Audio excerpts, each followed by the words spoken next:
మాట్లాడతారు ఒక తరం నుంచి తరానికి మన కళని సంస్కృతిని ట్రాన్స్ఫర్ చేయడం కోసం ఈ యొక్క మన గురు పరంపర కొన్ని చోట్ల ఆగిపోతుంది. చాలా వాటి దెబ్బతిస్తుంది. ఆంగ్లేయ పరిపాలన కావచ్చు, మనవాడు భావనాత్మకం కావచ్చు. రాష్ట్ర స్కూల్లో పశువులు పెట్టి దాన్ని వృద్ధి వృద్ధి వృద్ధి వృద్ధి అది మనుషులు తయారవుతుంది, మన మనుషులు తయారవుతుంది. కాబట్టి తల్లిదండ్రులుగా మన పిల్లలకు ఇవ్వాల్సింది భారతీయ విలువలు, విదేశీ విలువలు కాదు. కాబట్టి మీ పిల్లలని భారతీయ విలువలను ఖచ్చితంగా పెంపొందడానికి ప్రయత్నం చేయండి. రామాయణ నేర్పండి, భారతం నేర్పండి, లేకపోతే నాట్యం నేర్పండి, లేకపోతే సంగీతం నేర్పండి, ఏదో ఒక వాల్యూ నేర్పండి.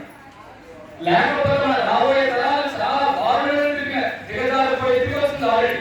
ముఖ్యంగా మన ఆటలు ఈ విషయాన్ని ప్రతి తల్లిదండ్రులు గుర్తుపెట్టుకోవాలి. మన తల్లిదండ్రులు ఖచ్చితంగా గుర్తుపెట్టుకోవాల్సిన విషయం మన ఆటలు మనం చాలా జాగ్రత్తగా కాపాడుకోవాలి. వాళ్ళకి విలువ నేర్పాలి. మనం చూస్తున్నాం మన చుట్టుపక్కల పరిస్థితులు ఎలా ఉన్నాయి. కాబట్టి ఈ విషయాన్ని మాకు భాషలో ఒక సాగు మాత్రమే, కానీ నేను చెప్పేది ఒకటే, మన సంస్కృతిని మన తర్వాత వాళ్ళకి పట్టణ చేయండి. కాబట్టి